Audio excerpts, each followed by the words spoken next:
Alors on va planter le décor, justement, on va essayer de s'intéresser à ce qu'est la qualité de vie au travail, qui est un autre acronyme. Tout à l'heure on avait la RSE, maintenant c'est la QVT comme on l'appelle. Alors le concept remonte aux années 70, on n'est pas trop surpris sur le principe, avec un essor récent d'une quinzaine d'années. La définition pure, parce que c'est important de replanter le débat, sont les pratiques qui permettent aux salariés d'être à l'aise dans leur travail, d'être en sécurité et épanouis. Le tout en assurant la performance de l'entreprise. Donc c'est quand même un vaste sujet. Ce sujet, il a été un tout petit peu galvaudé ces dernières années parce que l'idée même de la QVT, comme on l'appelle, c'était un peu, on met un baby-foot dans l'entrée du bureau et puis ça y est, on fait de la QVT. Alors du coup, le ministère du Travail, il y a 2-3 ans, a décidé de rajouter une lettre qui est le C pour les conditions de travail. Donc maintenant, on appelle ça la QVCT. Et en fait, pour rappeler qu'avant l'idée du baby-foot et du plaisir et l'épanouissement, il y a une question de sécurité.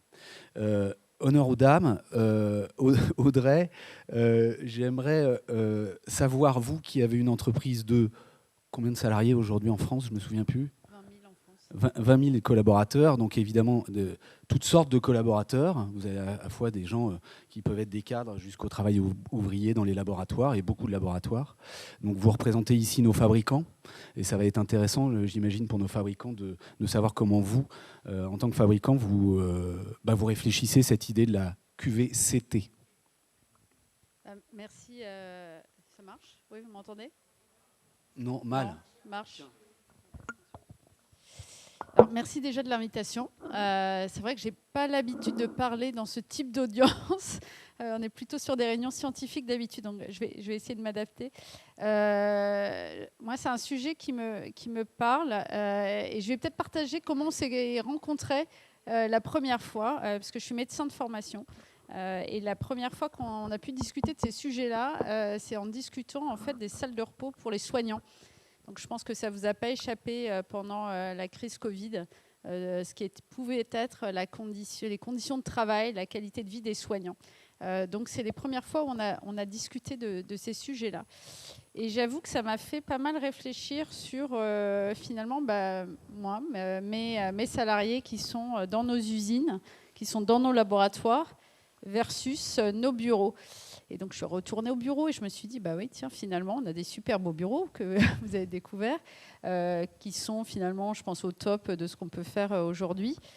Et puis, je vais souvent sur le terrain, je me dis, bah, c'est quand même, c'est pas la même chose dans les usines. Et finalement, j'ai entendu se faire du bien dans du beau. Je pense que nous, notre mission, c'est de soigner les malades, d'aider les familles qui sont proches des patients. Et ben, j'ai besoin que moi, mes collaborateurs se sentent bien pour pouvoir après finalement prendre soin des autres, donc, comme les soignants prennent soin finalement des patients. Donc c'est parti de là. Et donc finalement, effectivement, la qualité de vie au travail, ça passe par les conditions. Et c'est pas que le télétravail, ça passe par tous les espaces qui nous entourent. Donc voilà, on réfléchit ensemble sur comment on peut repenser nos sites industriels. Au même titre qu'on réfléchit et on est plutôt en avance sur les bureaux, je pense qu'on n'est pas très en avance sur les usines et sur les laboratoires. Donc, en fait, j'ai plein d'idées. C'est vraiment que le début de la réflexion.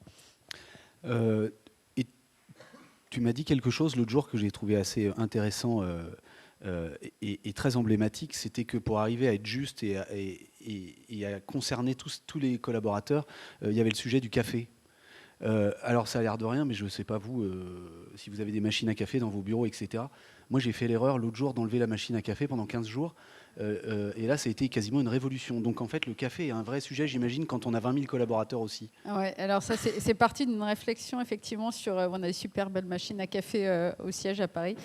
Et puis en allant sur le site, quand on demande un café, on dit c'est pas possible parce que c'est dégueulasse. Et du coup, je dis mais vous n'avez pas de café. Enfin, je pense que tout le monde a envie d'un café correct. Donc je retourne voir le patron des sites industriels et je lui dis mais il n'y a pas moyen que tout le monde ait un café correct.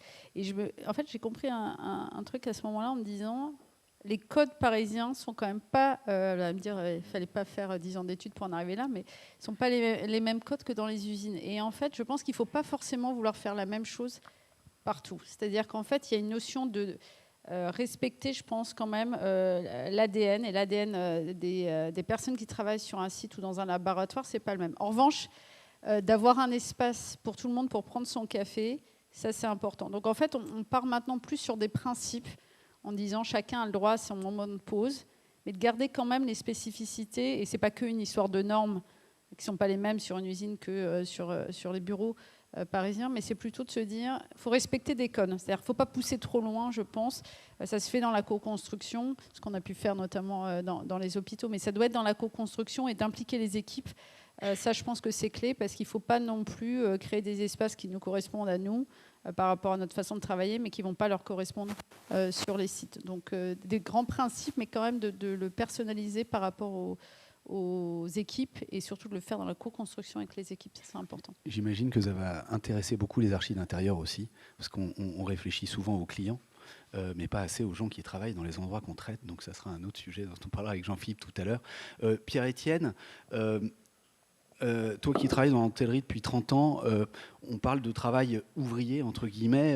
En tant que client, on a l'idée que l'hôtellerie est quelque chose de formidable, mais est-ce que finalement, les gens qui travaillent dans les hôtels n'ont pas un peu un travail répétitif, et de quelle manière vous arrivez à gérer justement leur qualité de vie, eux qui travaillent pendant que nous, on prend du plaisir?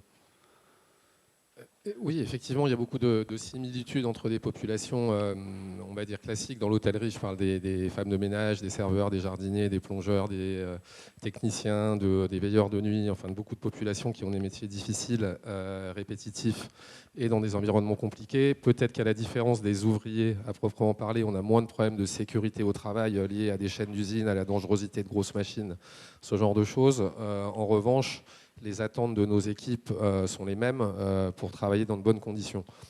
Moi, je travaille dans un secteur où les équipes sont vraiment notre trésor, plus que nos hôtels. Des hôtels, il y en a partout. Des murs d'hôtels, il y en a partout. Des projets à construire, il y en a beaucoup. Des bonnes équipes, il n'y en a pas partout. On en avait discuté, mais ça fait longtemps que j'ai fait le constat suivant. Quand vous venez dans nos hôtels, vous repartez avec des souvenirs, vous ne repartez pas avec un produit, vous ne repartez pas avec un meuble, vous ne repartez pas avec une paire de lunettes, vous repartez avec des souvenirs, une expérience.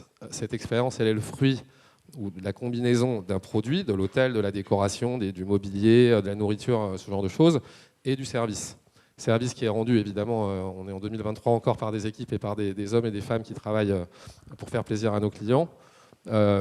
Et en fait, on se rend compte que dans des lieux très très beaux, cette expérience qui est la somme de ces deux choses, le service et le produit, dans des lieux très beaux avec un mauvais service, on a une mauvaise expérience. On a tous été dans les palaces, dans des grands hôtels, où on est pris de haut, où le service est mauvais, et à ce moment-là, on a une mauvaise expérience. On a tous fait l'expérience inverse, d'aller dans des lieux assez simples, voir une petite auberge au bord de la route, service hyper chaleureux, des gens vraiment adorables. Là, on a une bonne expérience. Donc en fait, dans l'hôtellerie, le cœur de l'expérience se situe surtout au niveau du service, même si le produit est important. Et donc on doit tout faire pour que les personnes qui rendent ce service à nos clients, et que nos clients voient, parce que nous, elles ne nous voient pas beaucoup. Nous, on construit les hôtels, on les développe, on les ouvre, mais on n'est pas tous les jours dans nos hôtels. Et donc les personnes qui rendent ce service sont pour nous vraiment les personnes clés et les stars de notre industrie, les femmes de ménage, les serveurs, les plongeurs, les cuisiniers, les personnes qui font plaisir, qui satisfont nos clients tous les jours, doivent être les personnes les plus mises en avant et les plus importantes de l'entreprise. Une fois qu'on a dit ça, on peut en parler longtemps, mais on fait beaucoup de choses pour nos équipes, concrètement, mais peut-être qu'on va en reparler juste après. Alors non, mais concrètement tout de suite, enfin, si tu es d'accord, c'est quoi, on les paye mieux qu'ailleurs C'est une partie de la motivation, mais pour avoir travaillé longtemps sur le sujet, puisque c'est le sujet principal de nos métiers, nos équipes, on se rend compte que la rémunération est importante, mais ce n'est pas le facteur premier de motivation dans nos équipes. Surtout quand vous recrutez des équipes qui ont des jobs assez simples au départ et à qui on dit souvent dans les entreprises ou les organisations: écoutez, vous en êtes là et vous en resterez là parce que de toute façon, vous n'avez pas fait les bonnes études, vous n'avez pas fait les bonnes écoles, vous n'avez pas les bons réseaux, vous n'avez pas les codes, donc oubliez, tout ce qui est au-dessus, ce n'est pas trop pour vous. Nous, on considère le contraire, et ce que j'ai toujours vu dans nos équipes, le principal outil de motivation, c'est l'espoir de pouvoir faire quelque chose d'autre demain. Et donc, si on recrute un jeune qui a 25 ans et qu'on lui dit « t'es serveur avec moi pendant 25 ans », il va partir le lendemain. Si je lui dis, écoute, tu as 25 ans, tu es serveur, mais dans 2 ans, tu peux être adjoint d'un restaurant, dans 4 ans, tu peux prendre la tête d'un restaurant, dans 6 ans, celle d'un hôtel, peut-être qu'il va se donner, et peut-être que si ça lui plaît, à ce moment-là, il va se mettre en marche et être motivé.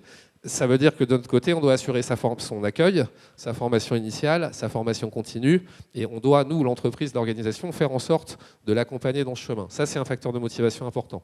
Le fait de bien habiller nos collaborateurs, le fait de bien les faire manger, le fait qu'ils travaillent dans des cadres agréables, que le management les reconnaît, les remercie, les récompense, qu'on partage la valeur créée dans nos hôtels avec nos équipes, qu'on leur donne des actions gratuites, qu'on leur donne du variable, qu'on leur donne de l'intéressement, de la participation, qu'une femme de ménage peut avoir des bonus de temps en temps liés à quasiment équivalent à une année de salaire. Évidemment, ça participe de la motivation de nos équipes, mais c'est un ensemble de choses. La première chose, je pense que c'est dans la qualité de vie au travail, et on l'oublie souvent, on pense souvent au dur et au hard, mais ça reste le soft, ça reste le manager et son N+1. Parce que la qualité de vie au travail, souvent, elle est drivée par la personne qui nous conseille, qui nous donne des ordres, qui nous accompagne tous les jours. Et je dis souvent qu'on ne quitte pas des entreprises, ou on ne va pas dans les entreprises, on quitte souvent son leader ou son manager. Et voilà un certain nombre d'exemples de ce qu'on fait, il y en a d'autres, mais quelques exemples. On demandera à Julie de les noter au cas où pour nous faire un petit compte-rendu, parce que c'est vrai que tu en as cité pas mal. Si on parle de la partie art, justement, Jean-Philippe, c'est intéressant de t'entendre là-dessus. Vous qui êtes designer d'espace, justement, le management, c'est une grosse partie, et puis il y a la partie design mobilier, comment on fait justement dans un hôtel ou un autre lieu, ça peut être des bureaux, pour arriver à faire en sorte que ça participe de la qualité de vie au travail, qu'on soit barman, qu'on soit ou autre. Alors c'est un gros travail de recueil de besoins en amont. Alors on fait des hôtels, on fait des bureaux aussi, donc on voit un peu le scope que ça pose. Oui, ça commence par un dialogue. C'est important d'avoir beaucoup de dialogue avec les équipes, avec le top management pour une vision globale d'entreprise, mais aussi après avec des ambassadeurs de chaque entité de l'entreprise pour bien comprendre où sont les nœuds. Bien comprendre ce qu'il faut arriver à craquer en termes d'usage, en termes de mode de travail, en termes de relation à l'espace que l'on veut porter. On a plutôt une démarche à l'agence qui est assez sur mesure. L'idée, c'est de faire un outil de travail très spécifique. C'est assez intéressant parce qu'on s'aperçoit qu'on est sorti de modèles tout fait, l'open space, avant on avait les bureaux fermés.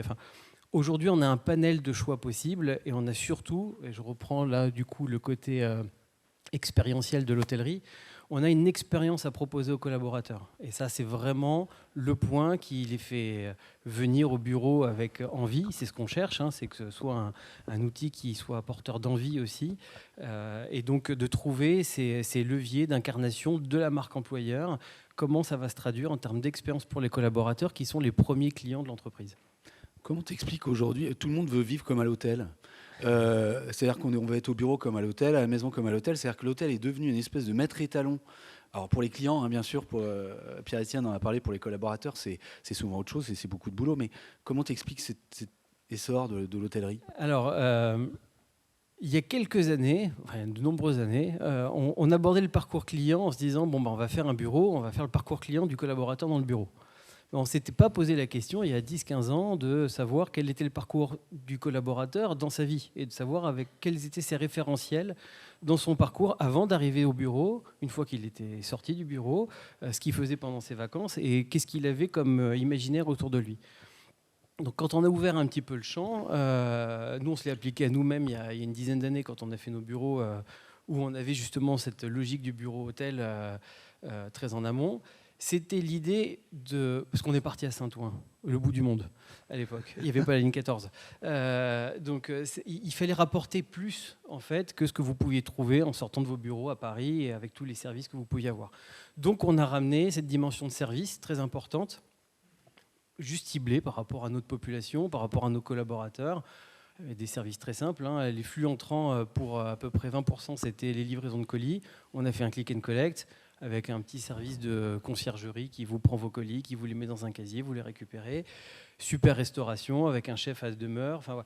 Juste les bons usages de services inspirés de l'hôtellerie, mais qui vous facilitent la vie, qui font que vous n'avez plus à vous soucier de gérer votre colis à la maison, vous êtes au bureau, facilitateur. Et cette notion d'expérience était très importante aussi, parce qu'elle marque une incarnation du lieu et de l'entreprise, une vraie expérience qui unit tout le monde. Et ça, c'est très important, c'est qu'on remet un niveau de service. Il y a 10 ans, on parlait des bureaux comme à la maison. bon, autant rester à la maison en fait. Il n'y a pas de, si c'est pour travailler comme chez soi, autant rester chez soi. Donc l'idée, c'était de faire mieux qu'à la maison, c'était de rapporter cette dimension justement d'expérience de service extrêmement forte et de la cibler sur mesure par rapport à alors, une petite PME comme nous, effectivement, c'est assez simple. Les plus grosses entreprises ont un panel beaucoup plus large de services. Il y a quand même des facteurs communs, la santé, le bien-être, le confort, la collaboration. Tous ces espaces-là sont importants, mais avec une adaptation. Si on fait des bureaux comme un hôtel, vous n'allez pas bien travailler. Parce que le canapé, il va être un peu trop profond, il va être un peu trop bas, il va être un peu trop mou, vous allez être un peu trop bien. Et finalement, vous n'allez pas forcément super bien travailler. Donc, si on garde certains codes de l'hôtellerie dans la manière de recevoir, il faut quand même les adapter à une ergonomie et un confort de travail vraiment adapté au bureau. Comme quand on fait des espaces de coworking dans des hôtels, on adapte aussi de la même manière l'ergonomie, le confort avec le storytelling, avec l'expérience de l'hôtel. On l'adapte avec l'ergonomie propice à cette fonction-là particulièrement. Audrey, là on voit l'image du Conseil régional d'Île-de-France, je crois, donc ça ressemble vraiment étrangement à un lobby d'hôtel. Je sais que vous avez des bureaux à Paris qui sont faits comme un hôtel. Comment ça se vit? Est-ce que ça participe vraiment de la qualité de vie au travail? Est-ce que tu sens que le turnover est moindre, que les gens viennent plus? Qu'est-ce que vous ressentez là-dedans comme déjà, effet? c'est super agréable. Moi, j'ai rejoint la société il y a 1 an et demi. Je n'ai pas entendu en 1 an et demi une seule conversation sur le télétravail, comment faire revenir les salariés, etc. C'est tous les jours, les gens viennent parce qu'en fait, on vient, on passe un bon moment. Il pleut, il y a quelqu'un qui arrive, qui nous donne un parapluie quand on sort du bâtiment. Alors après, ça me fait rigoler le mobilier parce qu'on apprend aussi au début. Donc quand on s'est installé, il y a des jolies tables. Donc je ne sais pas qui est dans le design des tables, mais pensez aux pieds, parce que c'est vrai que quand on s'assoit avec l'ordinateur et on est sur un angle, voilà, donc il y a des petits moments d'adaptation quand même, parce que c'est vrai que quand ça a été pensé comme un hôtel, c'est pas forcément l'ergonomie top tous les jours, mais on apprend. Enfin, honnêtement, c'était plus des sujets de rigolade entre nous. Et je pense que c'est du quotidien. Je rejoins, c'est de l'expérience en fait. Donc on vient au travail, on est content de venir. C'est vrai qu'on a des journées, alors on n'a pas la pénibilité comme dans une usine, mais il y a quand même la fatigue de stress des sujets, etc. Donc d'être dans un cadre qui fait du bien, qui est beau, où il y a effectivement une restauration de qualité. Donc c'est vrai qu'on s'est posé des questions sur la restauration. Est-ce que les gens vont être prêts à payer un petit peu plus cher pour avoir quelque chose de meilleure qualité? On se rend compte que finalement, oui. Alors vous allez me dire, c'est le siège, donc on ne le ferait peut-être pas. C'est pour ça que je disais qu'il faut quand même personnaliser par rapport aux utilisateurs, mais clairement, à refaire, oui, complètement. Et d'ailleurs, ce concept de Paris, on l'étend dans nos bureaux en province aussi, parce que c'est vraiment, les retours sont très très bons. Si on parle un peu du Covid, parce que c'est à la fois un événement qui est très loin pour nous entrepreneurs et en même temps assez proche, est-ce que... D'abord, j'imagine que dans les labos, ils ont travaillé parce que c'était essentiel de fabriquer des médicaments, j'imagine. Donc, du coup, il y a peu de sujets Covid, quoique, peut-être ils ont été ils travaillaient jaloux. sur le vaccin, donc eux, ils étaient à fond sur les sujets Covid.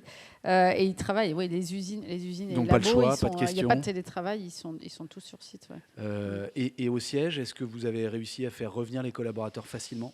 Oui, parce qu'en fait, les bureaux sont pensés pour être bien. Donc en fait, il n'y a pas de sujet. Et vraiment, on est très très vigilant là-dessus. Quand on investit sur un site, on réinvestit sur l'autre site parce qu'on veut qu'il y ait de l'équité. Donc il n'y a jamais de sujet, nous, de faire revenir. Je n'ai jamais entendu dans un comité de direction ou des managers dire j'ai un souci. Je n'ai jamais entendu ça. Alors que dans les entreprises sur lesquelles je travaillais avant, c'était quasiment une réunion sur 2 sur ce sujet-là. Donc je pense que c'est clé. Les bureaux, c'est clé, les conditions de travail, c'est clé pour faire revenir, effectivement. Et j'imagine que ça va rendre jaloux Pierre-Étienne, parce que dans l'hôtellerie, le Covid a fait des ravages, qu'il y a eu un changement de mindset total et que certains sont jamais revenus. Raconte-nous un peu comment, justement, ça se gère. Les chiffres disent qu'on a perdu 300 ou 350 000 personnes pendant le Covid, donc c'est énorme pour notre industrie et emploi. Il y a eu probablement chez un certain nombre de personnes pendant le Covid la réalisation du fait qu'ils travaillaient de façon très difficile, comme dans plusieurs autres métiers, mais surtout au moment où les autres ne travaillent pas, puisqu'en fait, quand vous travaillez dans l'hôtellerie, vous travaillez le soir, vous travaillez le week-end, vous travaillez à Noël, vous travaillez pendant les vacances scolaires, et en fait, c'est très difficile d'avoir une vie personnelle, de famille, épanouie quand on a des horaires dans des hôtels ou dans des restaurants. Donc c'est sûr que beaucoup ont, pendant cette période, réalisé ça et ne sont pas revenus et ont préféré aller travailler dans d'autres secteurs d'activité. Je pense que ça oblige quand même, et ça a obligé le secteur de l'hôtellerie dans sa totalité, à quand même faire beaucoup plus attention aux équipes, mieux payer les équipes, les faire travailler de façon plus digne parfois, faire plus attention aux horaires, faire plus attention au rythme. Je sais qu'il y a quelque chose qui fonctionne très bien aujourd'hui dans notre métier pour des jeunes qu'on cherche à attirer aujourd'hui, au-delà de tout ce que j'ai dit précédemment, c'est le rythme de travail. On fait beaucoup de 4-3, maintenant ils travaillent 4 jours et ils sont 3 jours off. Et ça, ils aiment bien, c'est très valorisé aussi chez des populations jeunes qui peuvent faire autre chose à côté, partir en week-end ou avoir d'autres activités à côté.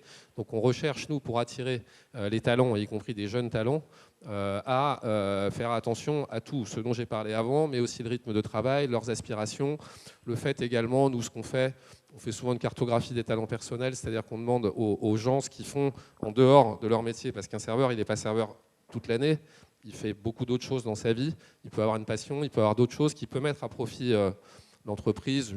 Un exemple me vient en tête, je me souviens chez Château Forme, on avait fait ça et on avait un jeune qui était champion du monde de cerf-volant ou champion de France.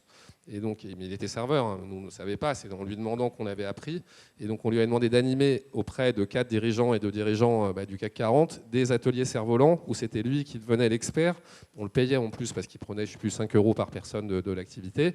Mais si on n'avait pas cartographié son talent et qu'on ne savait pas quel était son talent, impossible. Et même pour l'entreprise, c'était extraordinaire de se dire, attends, le type est serveur et c'est lui qui devient l'expert vis-à-vis de gens qui sont quand même assez sachants. Donc ça aussi, se servir des talents des équipes et pas leur faire faire la même chose tous les jours ou se servir de leur talent, ça c'est clé dans des métiers de routine, des métiers répétitifs, des métiers où les salaires ne peuvent pas non plus atteindre des pics gigantesques. Donc il faut être créatif, il faut être innovant, il faut chercher des idées et surtout en fonction des générations, des idées qui collent à la génération qu'on accueille. Ce n'est pas la même chose pour des gens de 50 ans que des gens de 30 ans et que des gens de 20 ans. Tu fais bien de rappeler qu'effectivement, il faut prendre le collaborateur dans son ensemble, puisque c'est la définition pure, et que ça n'est pas que quelqu'un qui produit et nous aide à faire un peu de croissance quand elle est là. Si on parle du télétravail, on sait à peu près qu'aujourd'hui, visiblement, la moyenne du télétravail, c'est à peu près 2 jours. Visiblement, d'après les dernières études, alors j'arrive pas à passer les chiffres, mais c'est pas grave. Les collaborateurs ont plutôt envie de passer à 2 jours et demi. Alors, on voit que c'est aujourd'hui le télétravail dans l'inconscient collectif, c'est plutôt rester chez soi. Sauf qu'en fait, dans les chiffres, c'est pas du tout ça. Ça veut dire qu'il y a quasiment plus de la moitié qui est ailleurs qu'au domicile. Jean-Philippe, qu'est-ce que tu vois comme tendance par rapport à ça? Parce qu'on a l'impression qu'en fait, on est passé de un peu rien à tout. Avec le Covid, c'est certain. On est en train de comment ça va se passer? On a testé beaucoup de choses. C'était l'occasion, donc c'était très bien. Je pense qu'il y a eu une double conjoncture. Il y a eu le Covid qui a permis de tester le télétravail, de voir que ça marchait. Je pense qu'il y a eu une embellie économique qui fait qu'il y avait une tension sur le marché de l'emploi qui fait que du coup on a ouvert les vannes du télétravail. Aujourd'hui, je pense qu'on revient un peu de tout ça, ce qui permet de stabiliser le télétravail effectivement autour de 2 jours. Globalement, c'est à peu près ce qu'on voit, ce qui se pratique un peu partout, avec des retours en arrière pour ceux qui avaient vu un peu plus large en termes de flexibilité. Ce qui est intéressant, c'est que on a fait un baromètre avec Actineo sur la qualité de vie au travail, justement, et on a des chiffres qui sont intéressants. On est toujours à peu près à 70-75% de gens satisfaits de leurs conditions de travail. Mais c'est en baisse de 10 à 15 points par rapport à 2019. Donc c'est toujours très élevé. Ça veut dire quoi? En fin de compte que les gens, aujourd'hui, ne retrouvent pas leurs attentes dans leurs espaces de travail par rapport à ce qu'ils imaginaient en 2019. C'est-à-dire que l'expérience qu'on a vécue fait ça a changé les demandes et ça a changé les attentes des collaborateurs. Aujourd'hui, on vient avec beaucoup plus d'enjeux de sociabilisation, de collaboration, de créativité. Et encore une fois, je pense que c'est très parisien comme approche. Ça, je pense que ce n'est pas général pour tous les secteurs de métier. Mais en tout cas, dans ce domaine-là, je pense qu'il y a une forte attente sur ces sujets-là.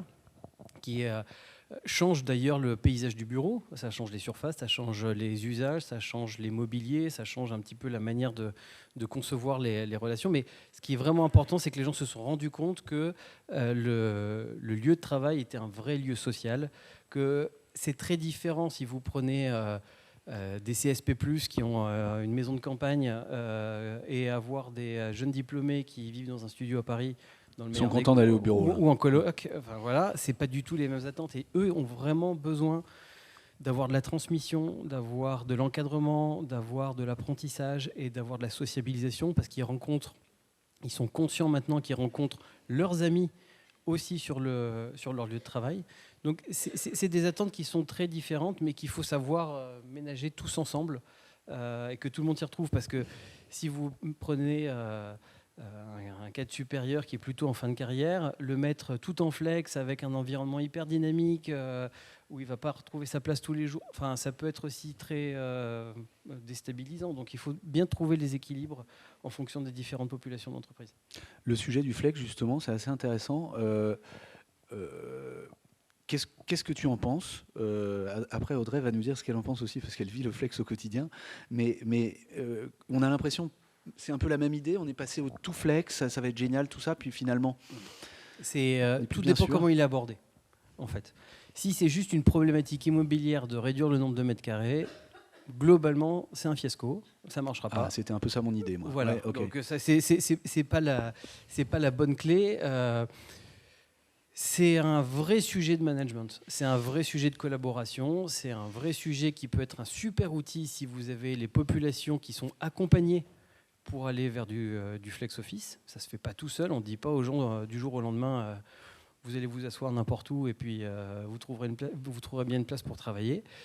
Donc il faut vraiment un accompagnement, il faut des espaces appropriés, il faut définir des territoires d'équipe, des lieux où les gens se retrouvent, où ils ont des repères. Moi j'ai toujours l'image, on en avait parlé je crois la dernière fois, du petit bonhomme qu'on va larguer dans une forêt. Si vous lui expliquez pas qu'il va avoir un univers très sympathique tout autour de lui avec plein d'usages, plein de possibilités, il va rester au pied de son arbre et il va avoir peur d'aller à 10 mètres de là où il a été parachuté. Donc il y a un vrai sujet d'accompagner les gens, de leur faire découvrir toutes les possibilités que proposait l'espace de travail. Mais c'est encore une fois une question de management, d'accompagnement et de mode de travail. Ce n'est pas forcément adapté à des gens qui ont des usages très solitaires, où ils vont avoir besoin de concentration, ou peut-être qu'il faudra retrouver des espaces plus fermés. Donc encore une fois, c'est vraiment du sur-mesure. Audrey, toi tu travailles vraiment en flex. Oui, au milieu de tout le monde. Comment vous vivez ça depuis combien de temps ? Ça fait longtemps que le flex a été mis en place. Donc c'est vrai qu'on s'est installé dans ces nouveaux bureaux, l'avenue de la Grande Armée, il y a un peu plus d'1 an et demi. Donc on est passé de bureaux assez haussmanniens où il y avait beaucoup de bureaux fermés. Donc c'est vrai qu'il y a eu un petit changement culturel, mais je pense que justement, en fait, on l'a utilisé comme une opportunité pour accélérer notre changement culturel, casser les codes, casser finalement cette hiérarchie. Donc en fait, il faut le voir comme une opportunité d'accélération de changement culturel quand on veut le faire aussi. Après, ça nécessite, je pense, quand même d'avoir des espaces plus calmes. Donc on a des espaces effectivement pour certaines fonctions qui ne sont plus sur de la relecture de documents, qui nécessitent de la concentration. Le télétravail permet aussi pour certaines équipes de s'ajuster. Mais c'est quand même une opportunité d'être ensemble. Enfin, je pense que on a tous recherché après cette période de Covid, c'est d'être ensemble. Donc ces espaces ouverts, il n'y a quand même pas mieux que de se parler. Quand on sent des tensions, on le voit tout de suite. On ne le voit pas forcément quand quelqu'un ne va pas bien chez soi. Donc en tant que manager, moi je vois que du positif. Mais il faut le réfléchir, il faut que ça soit bien pensé. Il faut donner les conditions, de télétravail, etc. pour que ça soit agréable pour tout le monde. Finalement, on a l'impression, contrairement à l'idée reçue, qu'il faut de la place pour faire du flex. Il faut de la place. Et c'est pas évident parce qu'en fait, quand on est presque victime de notre succès, où on s'était dit, c'est vrai que les habitudes sont là, tout le monde aime bien travailler chez soi. Tu as trop de collaborateurs au bureau. Et il y a des jours, oui, je suis presque dans les marches, mais moi, à la limite, ça me fait rire. Je me dis, j'ai fait des interviews de journalistes dans les marches avec mon ordi. Mais tant mieux, je pense que c'est victime de son succès sur ces sujets-là. Moi, je ne me plains pas, c'est très bien. Si on passe de l'autre côté, du côté labo et du côté, entre guillemets, encore une fois, ouvrier, qui ont une vie totalement différente, on parlait la semaine dernière de l'idée de changer les vestiaires, qui a l'air quelque chose de complètement anodin. Mais finalement, quand on est archi ou autre, c'est les petits détails qui font que c'est l'arrivée de la personne au bureau qui fait que si elle arrive dans un vestiaire qui est joli, plutôt qu'un vestiaire d'hôpital, entre guillemets, ça va être plus sexy. Est-ce que tu penses vraiment que ça peut changer la qualité de vie de ces gens-là qui, finalement, on ne peut pas faire grand-chose pour des gens qui ont un travail ouvrier? Je pense qu'en fait, il faut se les poser, nous, ces questions-là, parce qu'en fait, ces équipes-là ne vont pas se les poser, parce qu'en fait, il y a des habitudes qui se créent de dire ouais, une usine, ce n'est pas forcément un site où on va mettre du beau. Un vestiaire, ça doit être pratique, et il y a des normes, donc on ne va surtout pas mettre de couleurs, on va pas y toucher, etc. Donc, en fait, moi, ça ne vient pas des équipes, mais je pense que là, quand je vois le pilote qu'on est en train de faire sur une usine de vaccins en Normandie, et donc là, je suis en train de me dire qu'effectivement, les labos de recherche, on a refait le patient, en pensant au patient, justement, on s'est dit le parcours, nous, dans les usines, de se dire... il y a une vraie recherche du temps. En fait, c'est une performance. Alors, c'est pas qu'on leur met trop de pression là-dessus, mais ils sont quand même. Moi, je le vois, ils viennent le matin, ils calculent tout. Donc, je me dis, si je veux mettre des bons moments, il faut que ça soit forcément dans les espaces où ils vivent. Et on s'est rendu compte qu'effectivement, les usines, les labos, ils passent leur temps à se déshabiller parce qu'il y a beaucoup de blouses, des surblouses. Il faut se relaver les mains. On a des conditions très strictes.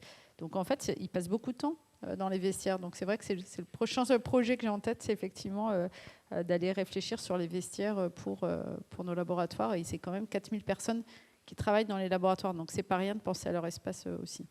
Est-ce que c'est vrai aussi dans l'hôtellerie? C'est-à-dire que derrière la façade, est-ce que vous réfléchissez à des lieux? Est-ce qu'il y a des lieux particuliers qui sont très importants pour les collaborateurs dans ce secteur? Alors déjà, le lieu qui attire les collaborateurs, et c'est le premier chiffre qui est là, c'est que quand on travaille plutôt, moi je travaille plutôt dans l'hôtellerie en dehors des villes, et plutôt 4 et 5 étoiles, donc c'est plutôt des lieux agréables et plutôt des lieux sympas, et plutôt en extérieur et ce genre de choses.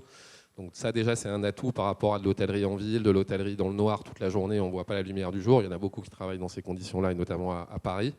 Ça, c'est compliqué. Après, les espaces clés, nous, pour nos collaborateurs en hôtellerie, les vestiaires en font partie parce que pouvoir se changer de façon intime, de pouvoir bien avoir ses affaires, de pouvoir avoir un bon uniforme qui est posé, pouvoir prendre une douche, pouvoir aller dans les toilettes propres, c'est pour nous, le vestiaire est un élément central, en tout cas, évidemment, non mixte, enfin, il y a pas mal de règles.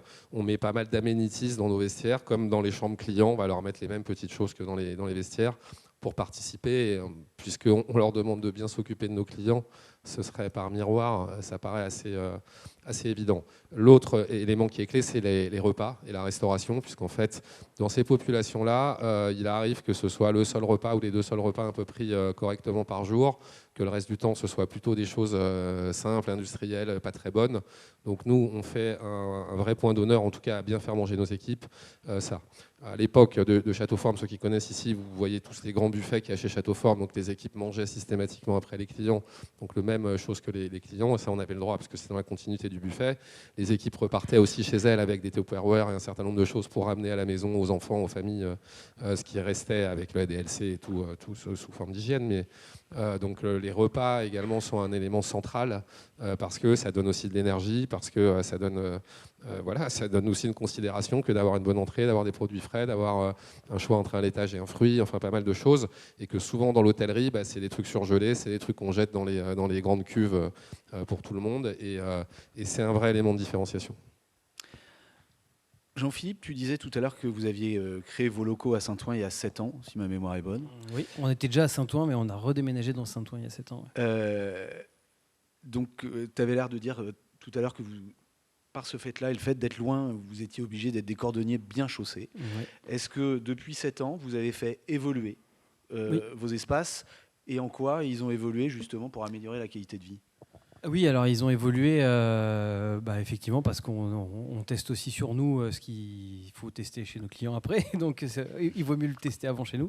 On a passé des équipes en flex.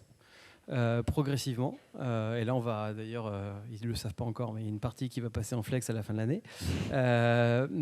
Non, c'est effectivement, on s'aperçoit justement de ce que ça provoque en termes d'émulation, en termes d'aménagement, en termes de créativité, donc c'est hyper intéressant.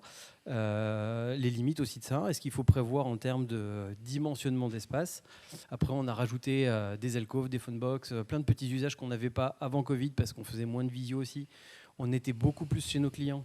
On voyage beaucoup moins, mais je pense que c'est une tendance assez générale. Donc par rapport à ça, il y a d'autres dispositifs d'accueil qu'il faut mettre en place. Après, on a toujours des services qu'on avait dès le départ, la salle de sport qui se reconfigure en salle de workshop. Enfin voilà, il y a pas mal d'éléments. Le réfectoire qui passe en salle de présentation de plénière et tout ça. Donc Et certaines animations ont plus de succès que d'autres depuis 7 ans. Le click and collect, par exemple, j'imagine que là, en période de click Noël, and collect, ça a ouais. toujours été un succès. Forcément. Ouais, ça n'a pas bougé. Non, par contre, tous ces usages un peu plus fermés, justement, qu'on a rajoutés, mais qui ne sont pas privatifs, qui sont juste à disposition des collaborateurs, ça a eu un gros succès parce qu'effectivement, il y avait un vrai sujet de ne pas faire non plus trop de bruit dans l'open space et que tout le monde puisse cohabiter les uns à côté des autres. Si on passe à la partie marque employeur, quels sont les marqueurs forts quand on s'occupe des RH chez Sagaise et qu'on veut justement essayer d'argumenter sur la qualité de vie dans votre société? Alors aujourd'hui, il y a chez nous et puis il y a ce qu'on voit ici au global, il y a un grand mot mais qui est très important, il y a un vrai sujet de santé mentale aujourd'hui. Il y a le côté bien-être, il y a le côté confort, collaboration, et on voit qu'avec tout ce qu'on a vécu, il y a un vrai sujet de santé mentale, donc de trouver un équilibre de vie. Donc c'est très important et ça se restitue aussi par bien évidemment le management, ça se restitue par la qualité des espaces de travail mis à disposition avec... Quand on applique les principes de la biophilie dans les aménagements de bureaux, il y a cette notion de refuge, d'avoir des espaces où on peut se couper aussi un petit peu du collectif, parce que ça peut être aussi des choses qui sont prenantes.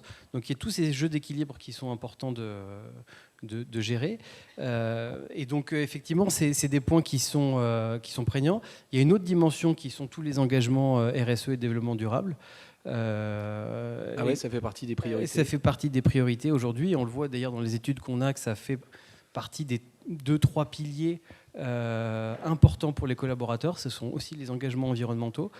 Même si derrière, ils ne sont pas forcément très acteurs, ça fait partie des grilles qui vont juger sur l'implication de l'entreprise. De la fierté de travailler pour une boîte qui fait attention au RSE. Exactement. Donc, dans ça peut être dans la matérialité, dans les services qui sont engagés aussi auprès des collaborateurs sur des dimensions développement durable.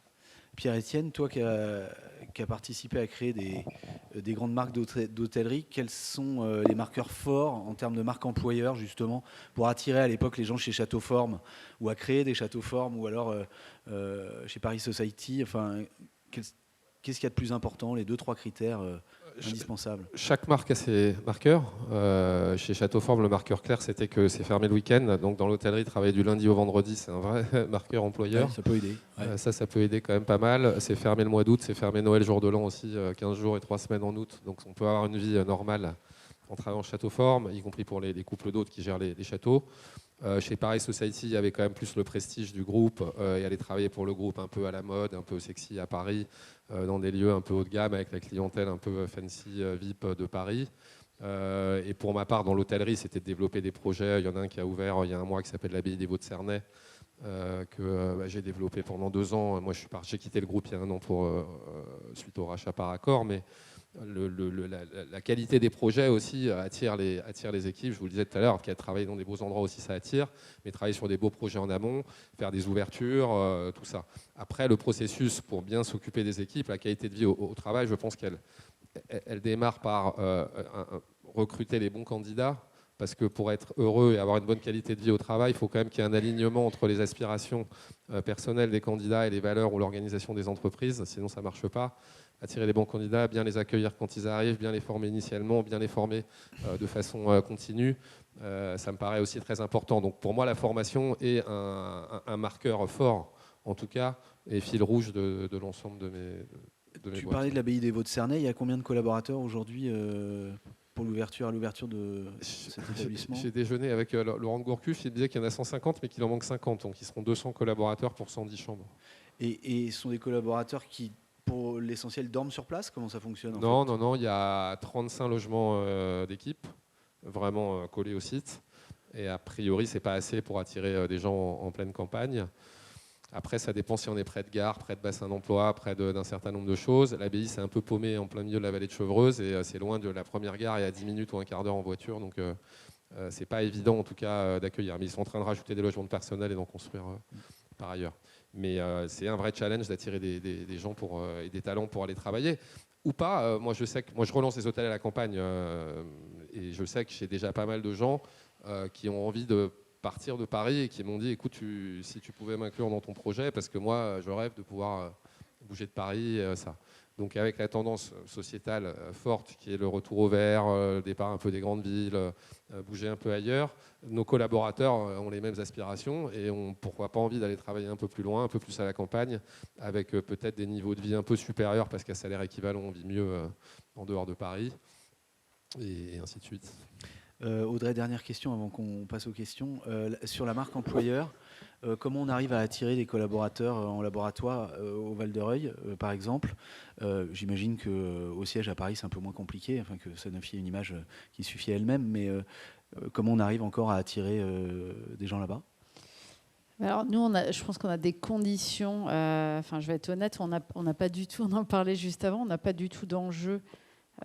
Quasiment pas d'enjeu de rétention puisque historiquement je pense que voilà, on a une industrie, une entreprise qui redistribue bien la valeur, où on n'a pas de salaire minimal, les conditions je pense sont très favorables, je pense qu'il faut être honnête. En revanche, on a un enjeu, nous, c'est d'attirer sur des nouveaux talents. Donc on va se dire, on va beaucoup sur de la santé numérique, on va beaucoup maintenant sur l'utilisation de la data, etc. On a un accélérateur justement digital porte-maillot. Donc on a besoin d'attirer, et là c'est pas forcément des profils qui se tournent vers la pharma. Donc c'est comment on va chercher en fait des nouveaux profils, et c'est là où on va mettre en avant nous le cœur de l'innovation, et c'est la santé, l'impact. C'est vrai que travailler dans la santé, quand on dit on cherche du sens et les nouvelles générations veulent du sens et de l'impact, on a des produits assez forts et du coup de montrer l'impact. On a des témoignages patients, on a beaucoup de vidéos, on a les témoignages des professionnels de santé. Donc ça, le secteur en lui-même, et c'est vrai que Covid a peut-être aidé là-dessus, sur montrer l'impact stratégique en fait de la filière de santé. C'est ce qu'on essaie de montrer, de partager plus, parce que c'est pas assez connu. C'est une bonne nouvelle. Merci à tous. Je crois qu'on va passer aux questions. Julie me demande de passer aux questions.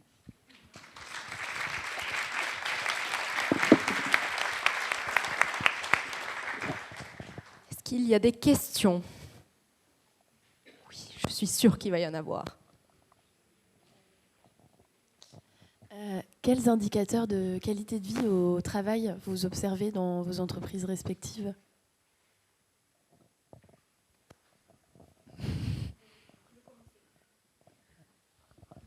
Alors nous, on a un outil qu'on utilise tous les ans. En fait, on fait une enquête, un questionnaire qu'on envoie à la même période de l'année, qui reprend, on va dire, une quinzaine de questions.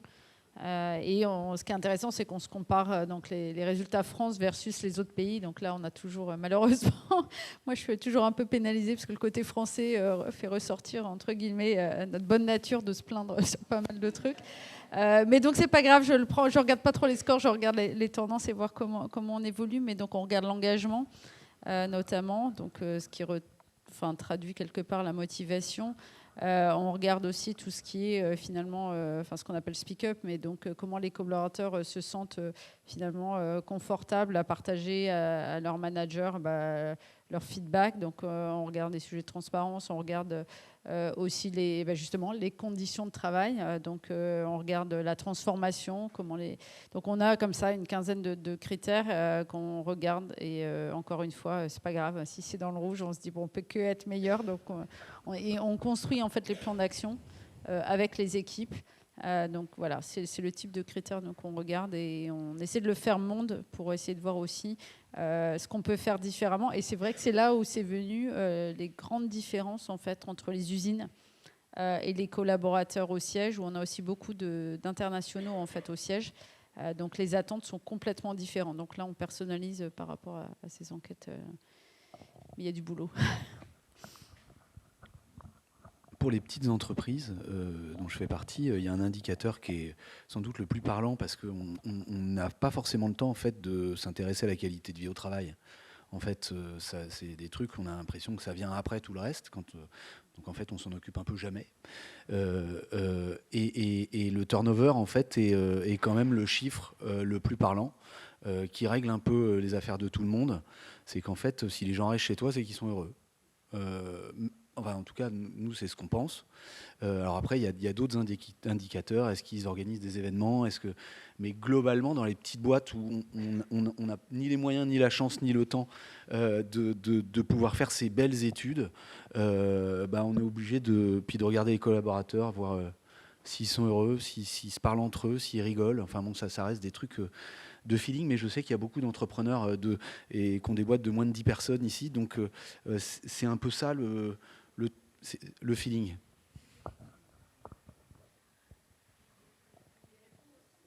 C'est à peu près, nous c'est entre les deux. On a un questionnaire et puis on a beaucoup d'intuitif personnel, de garder le lien avec les équipes, de discuter.